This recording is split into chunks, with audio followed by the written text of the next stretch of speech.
Today's conversation with Kiran Krishnan, we get into all things specific about the gut microbiome. Why does gut health matter with disease? Why or how does disease even start in the gut?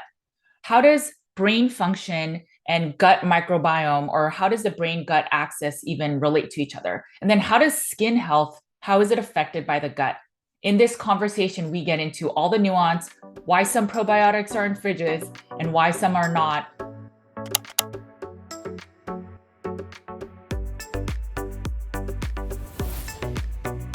Hey guys, it's Judy from Nutrition with Judy. Thanks for joining me today. My name is Judy Cho and I'm board certified in holistic nutrition. And I have a private practice where we focus on root cause healing. And that often starts with the Carnivore Cures all meat elimination diet. Today I had the pleasure of sitting down with Kiran Krishnan. I had him on our channel a couple years ago and we did this long series about everything that's related to the gut because I focus on gut health. And I just wanted to know how every nuance of the gut impacts other parts of the body and other illnesses. And so we went into a lot of detail. I'll link to that episode. But it's been a couple years that we've used Kiran's products, the Microbiome Lab products, on gut function and on our clients and our patients. And we have seen tremendous results. Not everyone improves with them. And we talk about that nuance in this conversation that I tried to be a lot more specific with Kiran with certain questions that had remained from our past conversation. And then a lot more that I've learned along the way, especially with water damage buildings, fungal overgrowth. How does bacteria relate to fungus? Let's get right into the interview. Hi, Kiran. Thank you so much for joining me. It's been a couple years since I've had you on my podcast. It's been a while, so I'm super excited. The Megaspore, that is one of the most common or popular, I should say, supplements that we still sell, even though I don't even share too much about it, but I still talk about gut function. If you can introduce yourself for the people that have not watched our previous interview. Yeah, well, thanks for having me again. I loved our conversation last time, and I love the work you do and all the information you put out. So it's exciting to get an opportunity to do this.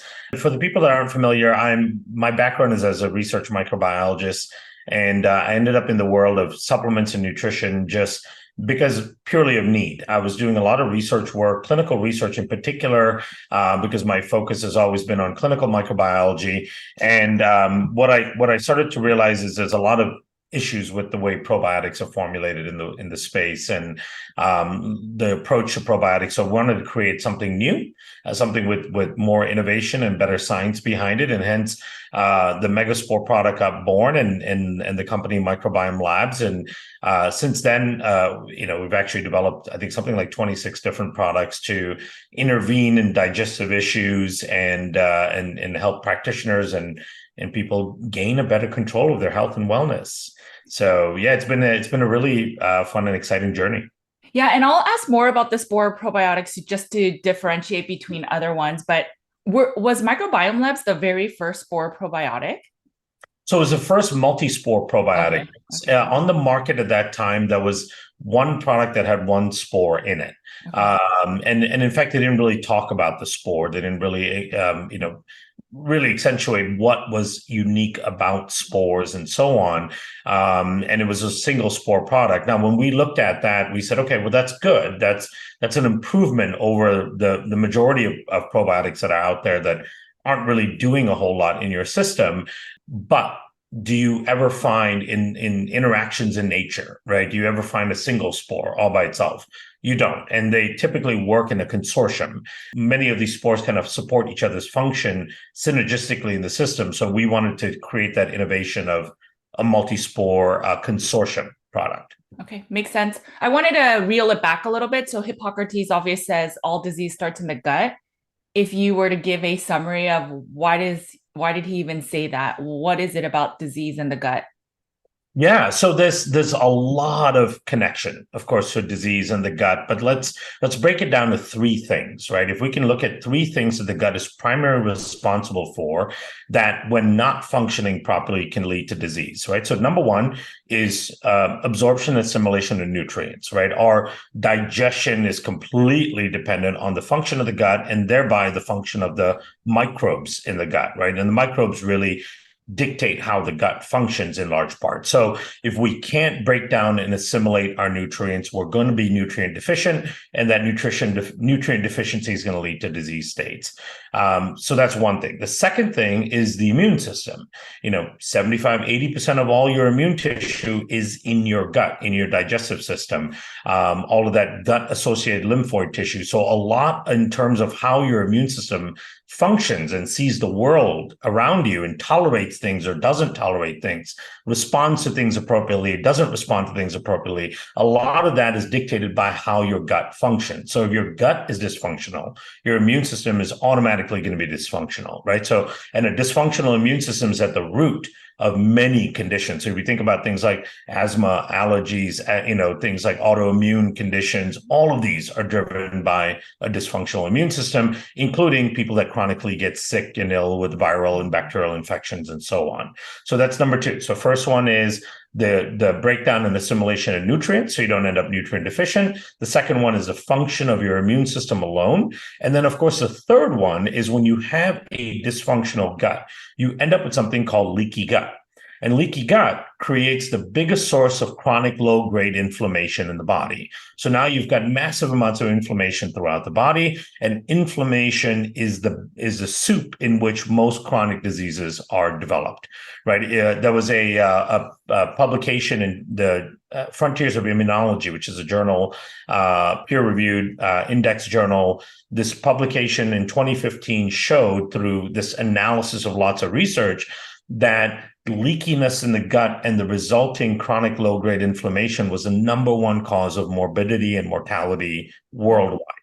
It was a number one driver of disease, right? So just if you think about those three things alone, if your gut and digestion is dysfunctional, you're susceptible to all three of those things, and that becomes the biggest source of chronic disease. And would you say that leaky gut is primarily associated to the foods that we're eating that are causing the leakiness? So it's the foods and the things that come in with the foods, right? Our environment as well, our overuse of antibiotics. I mean, if you think about if you're eating foods that are laden with pesticides and herbicides, right? Those foods are going to absolutely destroy your microbiome because those pesticides and herbicides are really strong antimicrobials. And some of those pesticides are even worse than antimicrobials, like glyphosate, for example, because those pesticides selectively kill good bacteria and actually proliferate pathogens, because some pathogens in the gut have actually worked out ways of resisting the effect of the pesticides. So as you're getting these small doses of pesticides every single day, what you're doing is creating an ecosystem where the pathogens proliferate. And that becomes a foundation of leaky gut, right? So, and then of course, the environment, we're full of microplastics and toxins, and of course, we have less exposure to the microbial environment than we used to. We live in sterile environments. We over-sterilize things around us. A lot of personal care products we use, all of those things can have a huge impact. But what you put in your system in terms of food has a huge, huge impact on whether or not you develop leaky gut. Yeah, it was fascinating. I went to one of your talks, and then you had mentioned that the digestive process, it's like an open front to bottom. And that's the one place we really allow the external to come in, and how that whole barrier needs to be really strong and healthy. Otherwise, we can get pretty sick. And in fact, so the intestinal barrier is the true separation from what is truly inside your body versus outside your body, right? We think that when we swallow something that it's inside the body, well, since your digestive tract, like you said, is a tube open on both ends, things can actually pass through and never enter the circulation. But it's the lining of the intestine that really separates what's truly inside and outside of your body. So if you look at the lining of your intestine, you've got this tube that your intestine is. That open space, that tube is still considered outside the body. Once it moves through the walls of the intestine into circulation, that's when it's truly inside the body. And what moves through the walls and at what rate is dictated by the microbes and the health of that digestive system. If that system is broken down and not functioning properly, that's when it becomes leaky, and things that shouldn't be going through are allowed to go through. Right. And then the reason why it's a little bit easy to go through naturally is so that nutrients can easily get absorbed, correct? That's exactly right. So the intestine is a complicated structure because it has to be selectively permeable. right? Unlike the skin, for example, the skin acts like a true barrier, right? It's got multiple layers of cells, dead cells, live cells, mucosa, all of these different structures. And the skin is acting as a two-way barrier to prevent moisture and things from leaking out, from evaporating out, and then toxins and pathogens are often going in, right? But the intestines are different because it has to allow lots of things through. It has to allow big molecules through, small molecules through. It has to allow nutrients like magnesium, zinc, and all to pass through without any hindrance, and then bigger molecules like proteins and so on, and flavonoids and all to get through. But it also then has to shut down when pathogens and toxins and viruses and all are trying to make its way through. All the while, with all of these things entering in, the immune system has to be able to detect what's friend and foe, right? The immune system cannot be attacking everything that comes through, and it also should be attacking a certain number of things. So how does the immune system make those distinctions of, hey, this is food, I'm not going to attack this, or hey, this is a pathogen, I am going to attack this? A lot of that understanding that the immune system has comes from the interaction with the microbes at the topmost layer of your intestinal walls. The microbes act as the eyes and ears of the immune system to understand the world around you. And then the microbes will help the immune system understand that, hey, this is food, don't attack it. Or this is a pathogen, this is a toxin, this is something you really need to pay attention to, right? So when you start creating a dysbiosis of that microbial environment, and you stop that communication between the microbes and the immune system, that's when you start to develop all these sensitivities and all these things that people tend to experience as they navigate the world. So one of the ways that the microbes can become less communicative, or that thing sort of breaks down, is so glyphosate could be one, some of the foods or the things that come in with our food, such as pesticides. Are there any other ways that maybe the microbes aren't as strong in our gut? Yeah. So, if you think about foods that elicit inflammation in the lining of your gut, right? So if your immune system is going to start attacking things that are coming in, that inflammation is going to disrupt the microbial environment. If you think about sugars, just like these horrific foods that are heavily processed and tend to have really high glycemic response, or have lots of artificial colors and flavorings and compounds like that our microbiome is not actually designed to digest, will create a selection pressure for certain dysfunctional microbes that may be able to utilize that better, right? So this is why a lot of these are artificial sweeteners like sucralose, for example, that may not have a glycemic response, but actually leads to metabolic syndrome, because it actually attenuates and disrupts the microbiome, because the microbiome wants to break things down. And you're going to select for dysfunctional microbes that adapt the ability to break that down, which also destroys the communication with the immune system. The opportunistic microbes in your system are really good at looking for the right opportunity to proliferate. And when they proliferate, the last thing they want to do is communicate with the immune system, because they don't want to bring attention to themselves. Your commensal bacteria really love communicating with the immune system because they have a good working relationship. The immune system recognizes them as self, doesn't attack them, and then can allow that communication so that the commensals can tell the immune system what to attack and what not to attack. The opportunistic microbes that get selected for when you bring in all of these nutrients that are non-nutrients that create inflammation, that create an unusual selection pressure in the body, when they proliferate, they stop the communication with the immune system, and you get all of these dysfunctions that arise because of that. And so that's why it's beneficial to take certain foods that may have good species, or take probiotics. Is that, I'm just trying to lay out the process. Yeah, absolutely. So, you could think about certain fermented foods, or, in your world, in the carnivore world, there's lots of traditional fermented meats as well, right? So when you look at a fermented meat, what is that?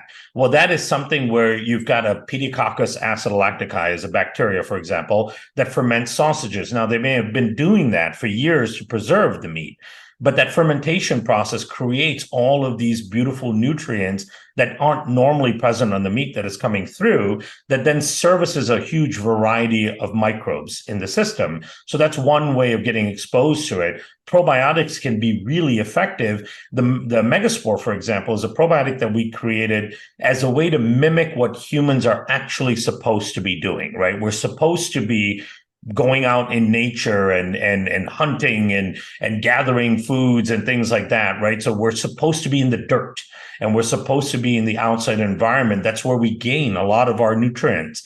And through that process, we gain exposure to these bacteria. Modern humans simply don't do that, right? We just go to the grocery store or order online and things are coming to our doorstep. And so we lose that relationship with the microbes in the environment, which is critical to continuing to enhance and support the microbiome. And studies have shown that people that live in rural areas that engage more with the environment have more diversified microbiomes, have healthier, more resilient microbiomes than people that live in urban areas that are normally sterilized and they get very little encountering with the environment. So probiotics can be absolutely helpful, but it should be one that mimics what we're supposed to do in nature. You mentioned earlier the spore probiotics, and then we see a lot at the grocery store. So one of the biggest things we get as practitioners is there are probiotics at the grocery store that are half the cost of Megaspore. Some of them are refrigerated. How do we know when they get shipped out or the pricing? I'll just pick it up at the grocery store. And they talk about some of them have even more billions of strains or amounts than the one in Megaspore. And it's the biggest struggle we always deal with when it comes to probiotics. Yeah, and that's been one of the key misconceptions that we came out to try to combat, right? That effective probiotic is one that has more strains and more CFU counts, and then of course the refrigerated section is a whole other crazy idea, because when I first started working in probiotics, I would approach these stores as a microbiologist, so looking at it from a science perspective, and I'd go, okay, what are your best probiotics in the store? And they'd always point to the ones in the refrigerator. And my first question is, why are they in the refrigerator, right? And they would say, well, because you need a live culture. That's what makes them effective. And so you have to keep them refrigerated so they stay alive. And then my next question would be, well, okay, so if they sat on shelf at room temperature, 70 degrees, they wouldn't be alive. They said, no, they'll die off on the shelf. That's why you have to keep them refrigerated. So if you buy them, take them home quickly and put them in a refrigerator, right? And I'm like, okay, so if they can't sit on the shelf at 70 degrees, it's 98.6 degrees in the body. And the pH in the stomach is like 1.3, 1.4, which can melt your fingertips off. How are these dainty little bacteria going to survive that, right? And they never had an answer for it. And so that was one of the things that I'm going, okay, there may be some nonsense here. Then you start digging into the industry and figuring out why they started doing this refrigeration thing to begin with, when it doesn't make scientific sense from a physiological standpoint. The reason is this, right? It's all because of lawyers. And so here's what happened, right? So in the mid to late 90s, the world of probiotics started to scale. So then companies, like any megalomaniacal industry, would start to go, more is better, right? So if my competitor has 10 strains and 10 billion CFUs, I'm going to compete with that competitor by going 15 strains and 15 billion CFUs, because the psyche of the consumer is, more is better. This must be more potent, more powerful, right? And so that's how I'm gonna position my product. However, what some class action lawyers started to do is they started to grab these products off the shelf that say 15 billion CFUs. They'll send them to a lab to test. And then in the capsule, it would show that'd be a fraction of that, because these strains all died off sitting there, right? Because they're not designed to be outside of the body in capsules. They don't have the resilience to be able to do that. So then companies started getting sued for false advertising. That, hey, you're claiming 15 billion in the label. I tested the capsule, there's only 1 billion. We're suing you for false advertising across state lines. So now it's a class action lawsuit. So now companies started saying, okay, we're going to do two things to protect against that. A, we're going to put 5 times overage in there. If it says 15 billion, right, we're going to put almost 100 billion in there. And then we're going to tell the stores that they have to put it in the refrigerator to stop the dying off of these bacteria. Right. So that's how this whole refrigeration thing came about. It has nothing to do with science. It has nothing to do with physiology or efficacy. It's purely to stop them from getting sued for false advertising. Right. So all of that was kind of like, oh, my God, probiotics can be so effective if done correctly. but there's just so much nonsense out there. So that's the whole refrigerated, multi-strain, multi-billion CFU idea. The other problem I had is that 99% of the probiotics out there is finished products, finished formulations, don't have studies on them, right? And because they don't have studies on them, you actually don't know what they do in the system, right? Probiotics are far more complicated than herbs and compounds and all that, right? Vitamin C, if it is from a molecular structure, vitamin C, you can mix it in almost anything and it's going to function like vitamin C does, right? Because it does certain singular things. A probiotic is a living organism with thousands of genes, and it makes all of these proteins and has all of this metabolic activity. So its environment changes what it does, right? So you can take a probiotic and put it in environment A versus environment B. It's going to express different genes, different proteins, and do different things. It's not going to function the same in two different environments. So when you mix microbes together, it affects how they function. In fact, a lot of them can knock out each other's function. So just throwing this kitchen sink of bacteria together and assuming that each of their individual functions is going to be additive and preserve the efficacy of the formula is completely a leap in science, right? You cannot assume that at all. So unless there's a clinical trial on the finished formula, proving that the finished formula is efficacious to the human, that it supports the microbiome in some way, because that's the other thing is like, what do these bacteria do to the microbiome? How does it affect the other microbes in the microbiome? Unless there are clinical studies on that, it's not a probiotic I would take, right? And so you want a probiotic that has clinical trials on the finished formula. That's the only way you actually know what a probiotic takes. You cannot assume that bacteria, when added in different mixes and added in different environments, will do what you think they do, because they will change their behavior based on their environment. That's so interesting. So there was a probiotic advocate that talked about different strains and what they're known for. So for example, they'll say Akkermansia, when it's low, it's a high indication of weight gain or the ability to gain weight. But we see that it's not always true in our practice. So sometimes we see it high, sometimes we see it low. But it's that every individual has certain roles, and maybe that's true in isolation, I'm not sure. But it sounds like what you're saying, which makes sense to me, is that you should always test the package or the final product, because that's how you'll see the efficacy. That's exactly right. Yeah. And you have to test it in a variety of people, right? Because as you said, people all have a different mix of microbes in their system. And so if you have a clinical trial that has 100 different people in it, it's basically 100 different microbiomes. And if the majority of people have a beneficial effect, then you know that, okay, this mix of microbes in my product is adaptable to all different types of microbiomes. If you're seeing efficacy in 5% of people, then you can start to think that, okay, maybe this mix is only beneficial in people with a certain type of microbiome and not beneficial in other types of microbiome. So one of the things that people really need to understand is that, as humans, all of us, everyone that's listening right now and everyone that's on the globe right now are 99.9% similar in our genetics, right? All of us only have a 0.1% difference in our genes. And yet our microbiomes can be as much as 90% different from person to person at the species level. So our ecosystems are unique. And how microbes as probiotics interact with our ecosystem becomes a very important aspect of it. That's why some people can take fermented foods and they do great. Some people take fermented foods and it creates all kinds of problems for them, and histamine and all this stuff, right? Because of their ecosystem is different and it doesn't align with that product and that food. And so that's a really important thing. That's why those clinical trials and all that are really important.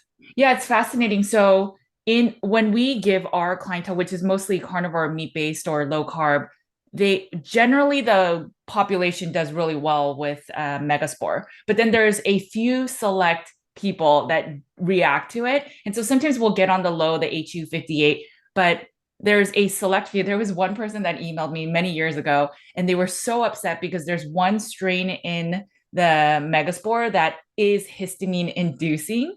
But for the general public, it's fine. But it was just that one person. And would you say it's because like you said, their microbiome is just so differently populated and maybe it's giving them a Herx reaction? What do you think is happening? Because there are many foods that cause a histamine reaction, but that person was very ill off that. And so now it's just something that we're very mindful of when someone is very histamine sensitive, which Yeah. there are many in carnivore. Then we have to be a little bit more cautious just because, but generally speaking, most people do still do well with it. Yeah, so it's more than likely, I would say a 99% certainty that what they were experiencing was a Herxheimer, Okay. which is That's a what I thought. die-off reaction, right? So one of the awesome things about the spores is their ability to do quorum sensing, their ability to read the microbial environment, find pathogenic organisms, and then start killing them off. Now, in some people, that killing off of the pathogenic organism can create that Herxheimer response.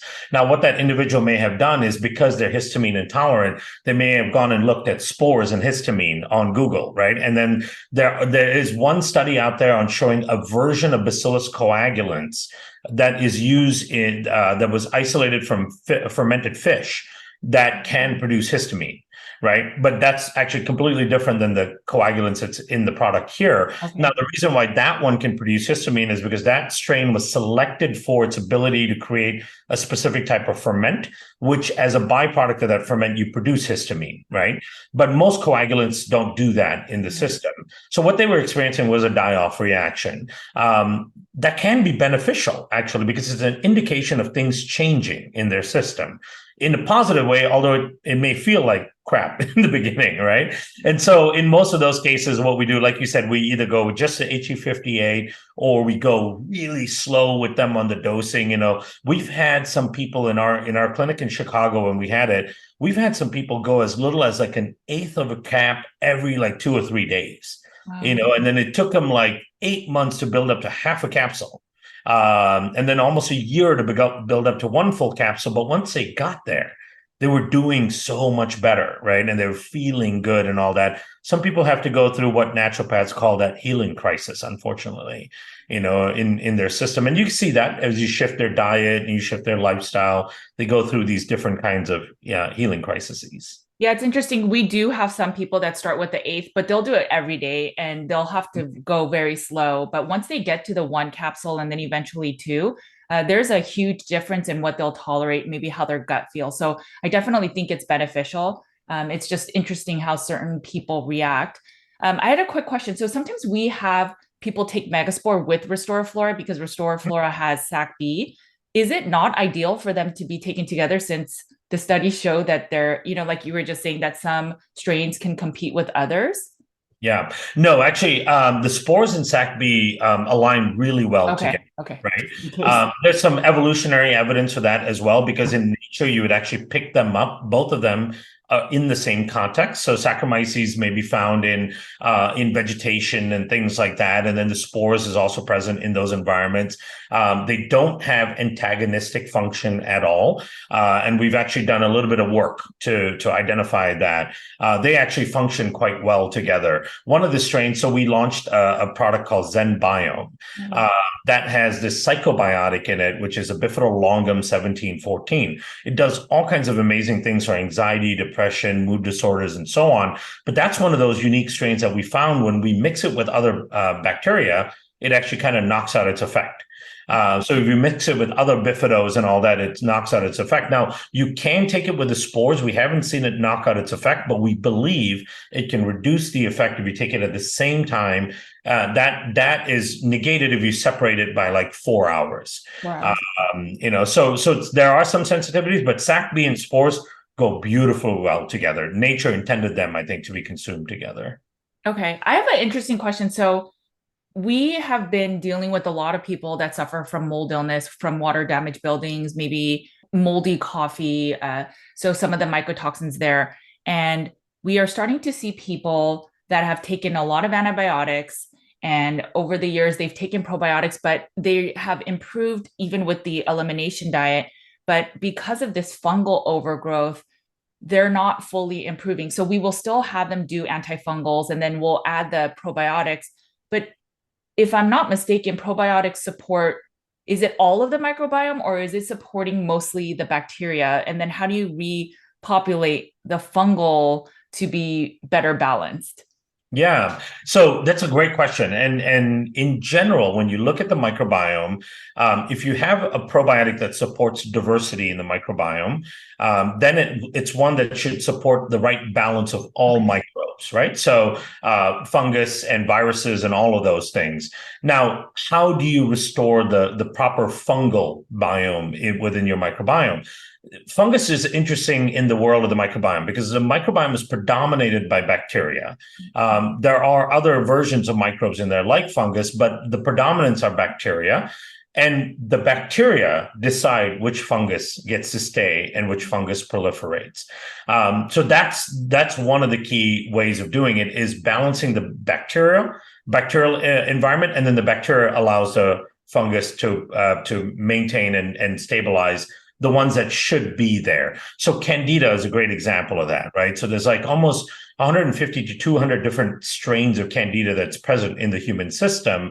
And Candida is quickly overgrown when the bacterial part of the microbiome gets diminished, right? And so Candida is opportunistic in that way. So are most funguses within the microbiome. They're opportunistic in that when their regulators, which are the bacteria, are diminished, they start to overgrow quickly, right? And fungus is really good at growing fast. And so bringing the bacteria back will regulate the fungus and allow for the right type of fungus to proliferate, because there are relationships between bacteria and fungi in the system. So they for example share biofilms, or they share nutrients, right? And so the bacteria want certain fungus there that supports their ecosystem, but they will fight against the overgrowth and will fight against the dysfunctional fungi as well. So normally when you see a fungal issue in the body, it's because the bacteria are diminished as well, and that's allowing an opportunistic fungal overgrowth in the system. Okay, and that makes sense because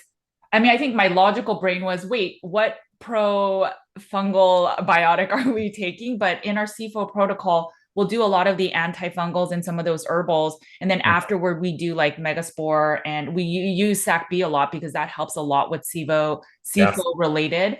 And then we'll add some mega IgG to mop up a lot of that. But just my logical brain always wondered, well, how are we supporting that? But it makes sense what you're saying.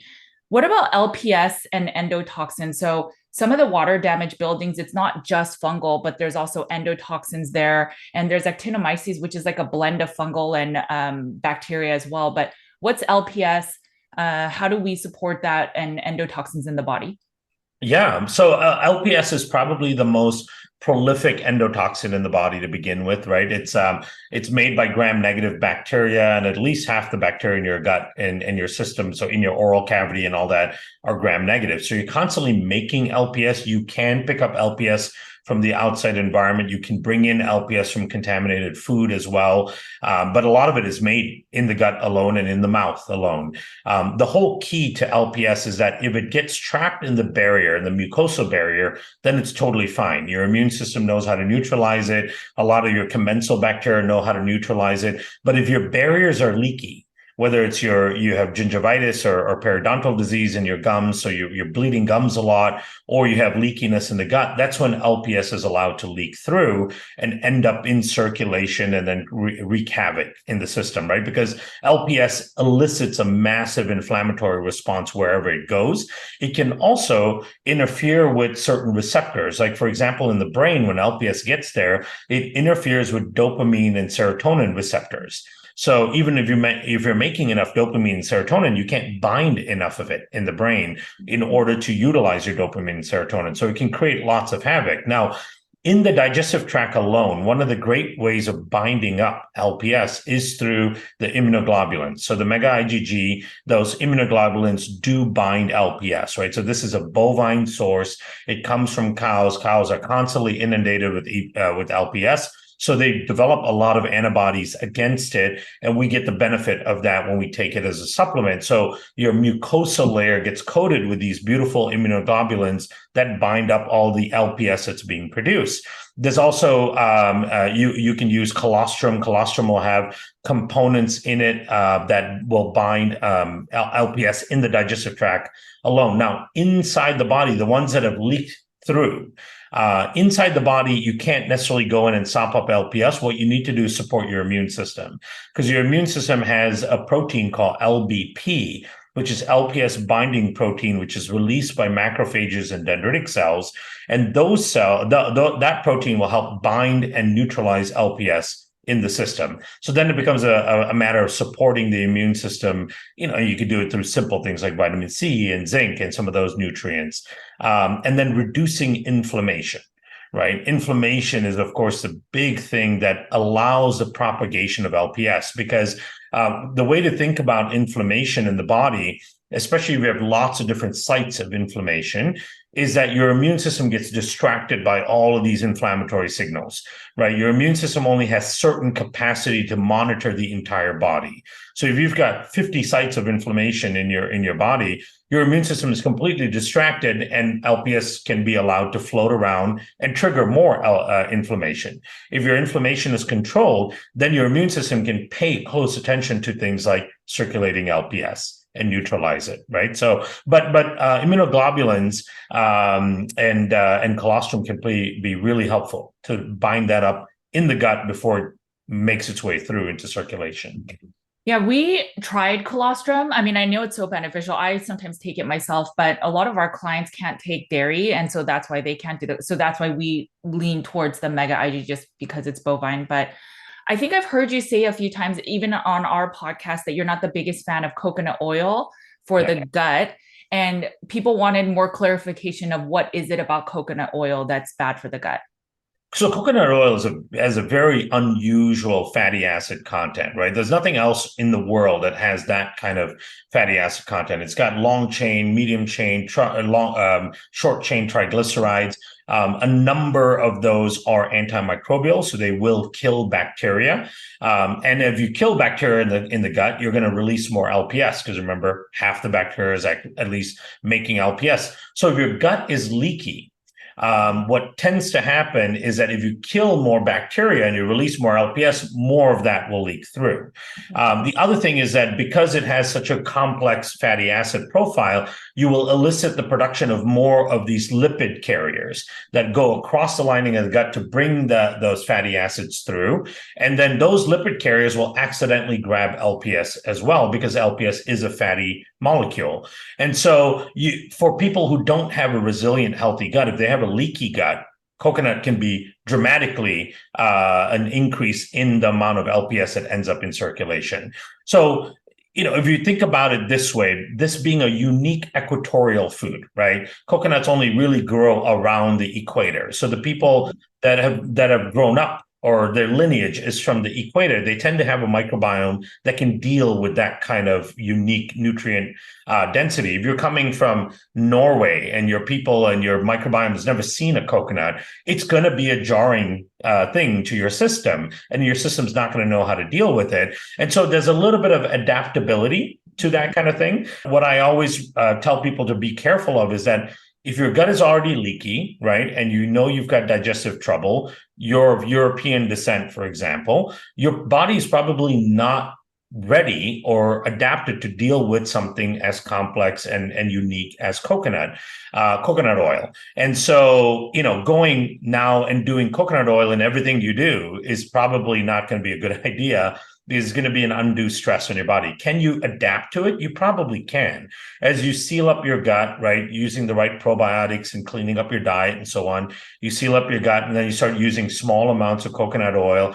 Or you're better off going to the more, specified MCT, for example, right, that has less of that killing off effect, is absorbed more directly into the system, is utilized better for energy and all that, and it's a cleaner version of it. That's a way I always direct people towards that. But people overuse things, right? They go, oh, I hear coconut is good, so I'm going to put it in my coffee. I'm going to swish with it. I'm going to cook everything with it. Everything. Now they've got 50 tablespoons of coconut throughout the day when their system's not ready for it.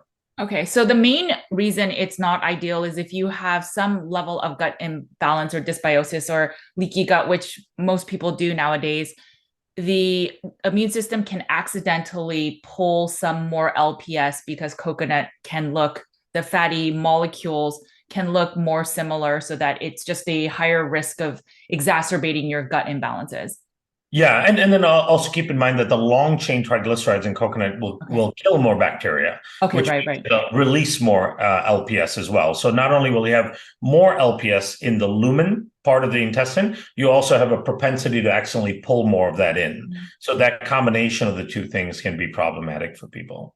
There were some people that said the reason you didn't like coconut oil was the saturated fat part of it. And so then people started wondering, so does that mean that you think animal fats are also bad? And I never got to clarify that with you. So is it similar? No, I think saturated fats on its own is not an issue, right? And of course, there's been this issue of demonizing it as if it's the driver of cholesterol, it's a driver of heart disease and all that. And we now know that that's a myth, right? So saturated fat from consuming animals doesn't have the same effect as coconut oil because number one, if you eat a steak or if you eat a few tablespoons of coconut oil, they have a very different amount and content of saturated fat. They also have a very different profile of saturated fat, right? Coconut has a very profile of saturated fat versus what you find in a steak, for example. So they're not equivalent, and people tend to make these equivalencies in their minds, right? So I would tell almost anyone should be able to eat a steak and be perfectly fine. But probably a large percentage of the current population, if they ate a lot of coconut oil, would probably suffer some endotoxemia from it. So they're different sources and different types of fat. And then two questions on, so gut health is so related to skin health. Yeah. Why? And then gut health is also very related to mental health, and why? Yeah. Those are both really, really important areas of study. So if you look at the gut-skin axis, there's a couple of ways of connecting them. One is through the nutrient side as well, right? So we talked about how if you don't assimilate and break down and assimilate your nutrients properly, you're not providing the body with all the building blocks it needs in order to function properly. The skin grows from the inside out, right? We think of a lot of things about the skin from the outside in, but the skin really grows from the inside out. The skin is repaired from the inside out, right? So it starts with feeding the skin and skin cells and the skin layers with all the right nutrients and all that it needs from the inside out. So if your gut is dysfunctional, you're going to actually underfeed the skin the nutrients that it needs, everything from the proteins and the fatty acids and all that. So just think about one thing, for example, ceramides, right? So ceramides are generated in the liver from dietary sources of fat, and then those ceramides are taken to the skin to build a very important ceramide layer that's in the skin. The ceramide layer in the skin is a fatty acid matrix in the skin that holds moisture in, that prevents things from leaking through, that reduces inflammation and all that. If your gut and your liver aren't functioning properly, you can't absorb and create the ceramides that your skin needs. Now, you could try to put ceramides from the outside in, but we know that functions at a fraction of the ceramides that are generated from the inside, right? So that's true for antioxidants, proteins, amino acids, all of those things. So that's one reason why the gut and the skin are intimately connected. The second reason is immune function. So your gut mucosa houses about 75 to 80% of all your immune tissue. So a lot of what your immune system learns in terms of the environment that you're in comes from the gut mucosa itself. And so the immune system makes decisions on what is friend and what is foe based on its interactions in the gut mucosa. And then that is translated to the rest of the body. This is why people with dysfunctional guts also have a lot of sinus infections and allergies and get a lot of yeast infections and things like that in areas outside of the gut, is because those immune cells that are circulating around gain their knowledge from the gut immune cells. And so they're attacking things they shouldn't be attacking in the periphery of the body. That happens on the skin as well. If you have a dysfunctional gut, and you have a dysfunctional immune system as a result, you have an immune system in the mucosal layer of your skin that's hyperreactive, right? So as we walk around through the world, things are landing on our skin. We come in contact with things. Your immune system is supposed to tolerate most of those things and not react adversely to it. But in people with a dysfunctional gut, the immune system has a propensity to react adversely, which means you get a lot of inflammatory responses underneath your skin. The inflammation destroys the ceramide layer. It destroys collagen. It destroys elastin. It destroys the matrix that makes the skin a true barrier. Then your skin becomes leaky. And so that can lead to something called leaky skin, which dramatically ages the skin as well, right? So we have to think about the health of the skin from both the inside and the outside. The brain is a really interesting one. I'm glad you brought that up, because when you think about the gut-brain axis, what's important to note is that the gut and the brain are actually two parts of the same system. From an embryonic stage, they develop from the same region of the embryo. The tissues are very similar. The blood-brain barrier, very similar to the gut lining, and they're intimately connected through the vagus nerve, through circulation, the central nervous system, which houses the brain, and the enteric nervous system, which is very complex neurological system that covers your entire digestive tract, is really like the second or the other brain, right? And so what happens in the gut has a direct effect on the brain in a few different ways. Number one is a lot of the things that our brain needs to function, like serotonin, dopamine, brain-derived neurotropic factor, GABA, all of these things are produced largely in the gut. So if your gut is dysfunctional, you're not producing all these things that the brain needs to function properly. And thereby you start ending up with sleep disorders, mood disorders, depression, anxiety, and so on. The second part is if your gut is dysfunctional, you also have a lot of inflammation.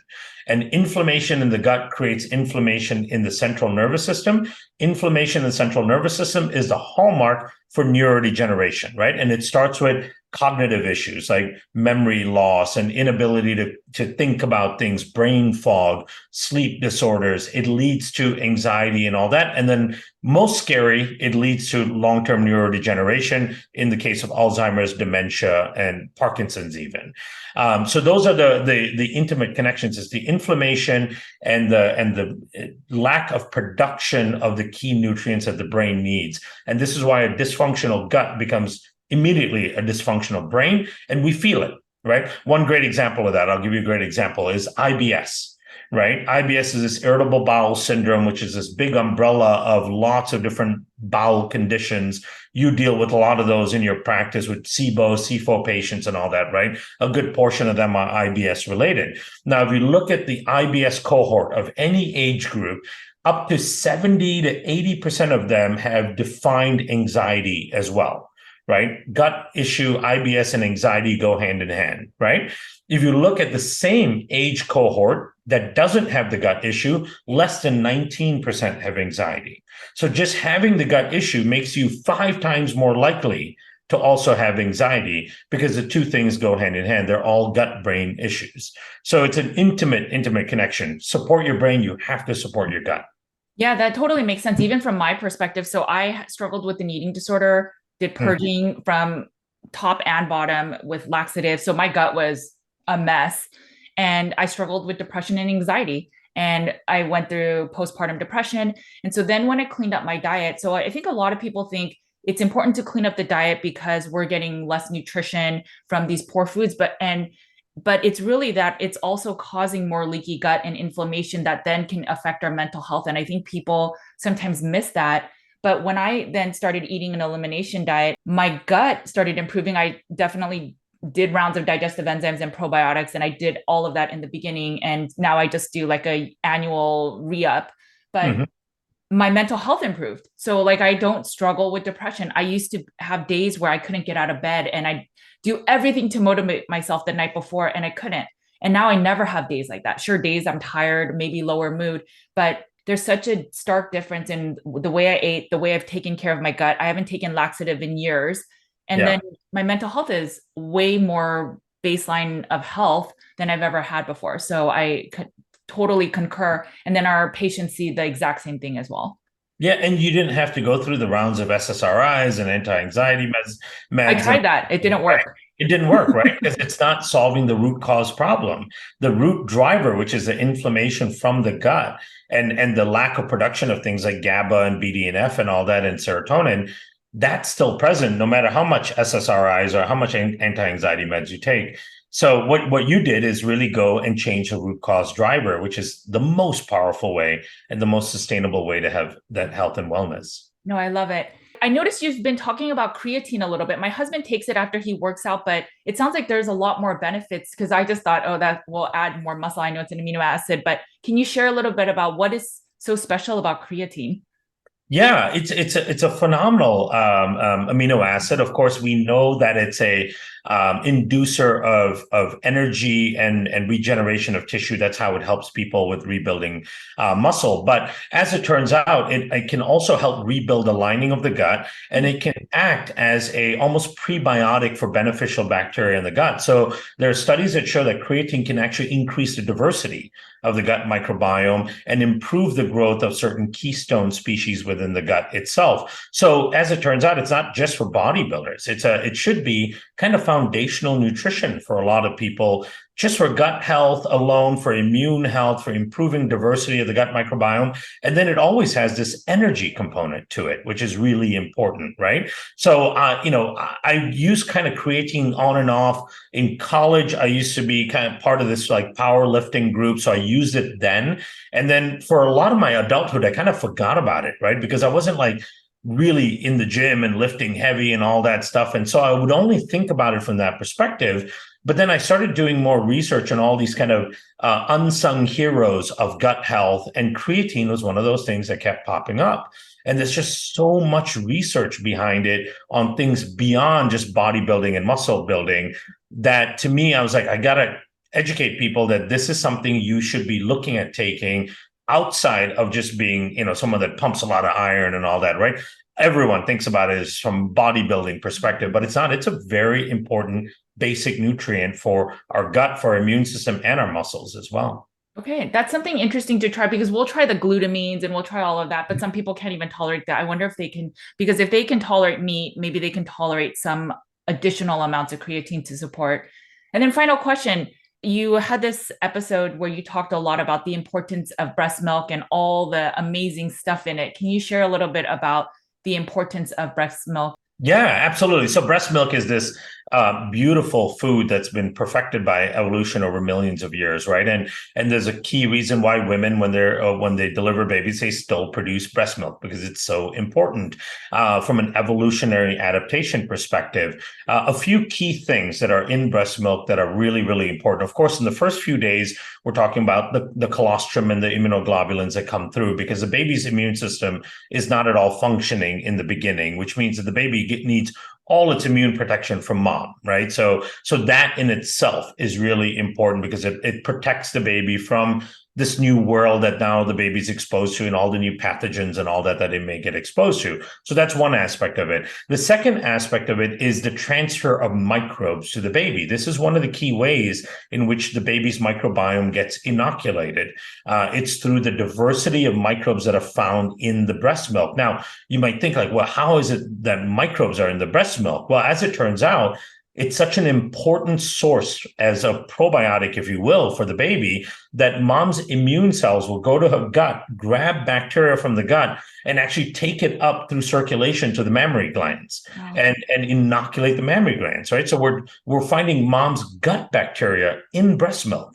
So that's a beautiful, elegant system that the body has created to make sure that the baby gets adequate amount of microbial exposure. And then, of course, we have these beautiful oligosaccharides that are found in breast milk, which are these highly complex carbohydrates, which are specifically there to feed the microbes. Baby cannot digest that for any sort of energy or food. It's there purely to feed the microbes. And there's a very complex array of oligosaccharides. In breast milk, there's over 200 different types of oligosaccharides. We can't mimic that in the lab, and we can't mimic that in food science. That's nature at its best, right? Over millions of years of perfecting it. And those oligosaccharides really help to then stabilize the baby's microbiome over the first 12 months, including all the bifido and lacto, and then, of course, the huge diversity of microbes that are coming in through the milk itself. And we see now, like women have been fooled and families have been fooled by good marketing that DHA fortified formula is just as good because it's fortified, right? And circumventing feeding because of these supplemental versions of formula.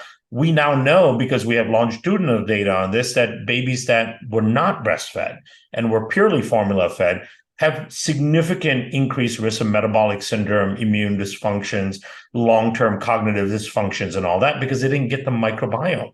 and they didn't seed the microbiome appropriately, right? So it's not just the macronutrients, it's all the microbial and micronutrients that are present in there as well. So I got sick with my first child. He was able to nurse for the first 6 months, and then I got on Class C drugs and all this stuff. So I couldn't. And so he ended up getting on formula. My second child, I had a do-over, and then we just kind of got stuck breastfeeding. And so he stopped. I mean, the last few years, it was just like one time a night, but he ended up breastfeeding till the day he turned 5. Why do you Yeah. think the body allows like me as the mom to nurse for so long? Because I would think by age 4 he's been in enough dirt and stuff, but if I could have nursed longer. We made it a decision at that point, like, okay, it's time to let it go. Yeah, so that's a phenomenal communication, right? So we know some of that communication is through the oxytocin system, right? So there's that bonding that mom gets with baby through that and release of oxytocin both in the child and the mother. Now there's likely signaling between just that latching on itself. I would guess, I don't know this for sure, but I would guess that there's an interaction between the salivary microbes in the baby's mouth and then the microbes found on mom's skin itself that will indicate to the mammary glands whether or not it needs to continue producing milk, right? We know that microbes can communicate between people's bodies without us knowing how they're doing it. They do it through pheromones and they do it through other compounds to signal to one another's bodies. So I think if you have a child that needs more nursing and continues to want to do it, I think your body's going to respond in its appropriate way and provide it for you. Because there are children that, like I know my son by the end of 1 year, he was actually kind of resistant to nursing. He didn't need it anymore, right? He didn't want to latch on. He didn't want to do it. It wasn't providing him the comfort that it used to provide anymore. And he naturally kind of went away from it. And then, of course, my wife stopped producing milk as a response to that, right? And so I think there's that beautiful, elegant biology. Then I think what you did is right, is just kind of following those biological cues, and not going, oh, society says I need to stop this by a certain age, so let's stop it, right? And you just went with your biology, and I think your child is going to benefit from it for the rest of his life. Yeah, my younger son is leaner, and I'll never know, right? I'll never know if it's like genetics, because Kevin, my husband, has some family members that were heavier even when they were young. So I don't know if he's more like my husband, but my older child, who actually did take formula and then even went on to toddler formula that I used to fly in from Germany because I thought it was healthier, but it still has seed oils and sugars, which I didn't know back then. He is a little like, he eats the same as my younger child that's lean, Yeah. but he easily gains weight compared to my younger child. And it's so fascinating. And we jokingly will say, maybe we should do an FMT from my younger child to my older, because they pretty much eat the same thing. And the younger one is so much smaller, but they eat probably the same amount of calories. It's pretty, and I'll never know, right? I'll never know. Was it the nursing? Was it some of the formula? Was it some of the genetics? And I'm sure it's a lot of everything, but it's both. It's very, very fascinating. Yeah, and your second child may adjust as he grows, right? And his hormones change and all that too. But it's hard to know because it is so multivariable. Right. So thank you so much for joining me today. Where can people find you? I know you're more active on Instagram, and I love it. I love that you share these short bit educationals. But if you could share where people can find you. Yeah, absolutely. So reach out to me on Instagram at Kiran Biome is my handle, KIRANBIOME, or on Facebook as well. I think if you put in Kiran Krishnan, you'll find my profile there readily. And I try to interact with people as much as I can. As you know, you can get inundated on Instagram with lots of messages, but I try to support people as much as I can with pointing them in the right direction of what to look at and what to think about. So that's probably the best place to do it. And of course, Microbiome Labs has an Instagram page as well with a lot of education on it. And you can go to Microbiome Labs as a website.com. And there's a lot of educational material on there as well. But my goal over the next couple of years is to really try to put out a lot of education on the new research that's coming out and give people little tidbits so that they can empower themselves and then talk to their practitioners like yourself about things they heard and, things that they want to understand better. So that's been my whole goal. Yeah. And when I first had you on, I was still new to gut function. I mean, it was like maybe a year in, but now I've used your products for so long. and we focus on a lot of the sickest, most immunocompromised. And I really just wanted to take the time and thank you because we work with even babies, and these babies have eczema all over their bodies and they're super sick. And the parents will open it up and put it maybe in their milk or in their water. And we notice such a significant change, especially with babies, by taking maybe half a capsule and their gut starts being more regulated. And so it's been a huge shift for our practice. So thank you, because if you didn't create this product, yes, maybe it doesn't work for everybody, but for the majority it does. And so it's been a godsend. So thank you. Oh, thank you so much, and thank you for the support and making it available to people. And that's really the key partnership here between us and our practitioners that we work with. So it's been an exciting journey, and we have more things coming out. So there'll be lots of fun stuff for people to keep up with. Okay, well, thank you so much again for your time, and I'll talk to you soon. Thanks, Judy. Okay, guys, I hope that this interview was helpful. I hope it helps you to have a very bird's eye view of how the gut affects everything. Our gut is where we not only break down nutrients, so you need to have good gut function to even break down your nutrients. It also absorbs the nutrients. It's also where most of your immune system lies. And then finally, our gut needs to be in a good state to do all of this and protect us and absorb the nutrients to make our bodies big and strong. And so if our gut is not in good function, a lot of these things can get affected. In our practice, we've had a lot of people try fermented plants so that they didn't have to try probiotics or supplements, but we have seen so many of the carnivores get super sensitive to histamines, especially in fermented foods, because that is how they produce the bacteria. They ferment. If your gut needs support beyond digestive enzymes and hydrochloric acid, you may want to look into probiotics. We have a probiotic restart kit for people that have been on antibiotics for a long time, that have leaky gut, that have chronic gut issues, and it can be a game changer. Make sure to check the notes for the variety of gut supports that we recommend. And if it still does not improve, we highly recommend working with gut specialists. All right, guys, make sure to eat a lot of meat, take care of your bodies, and especially your gut, because it's the only place you have to live. I will talk to you later. Bye, guys.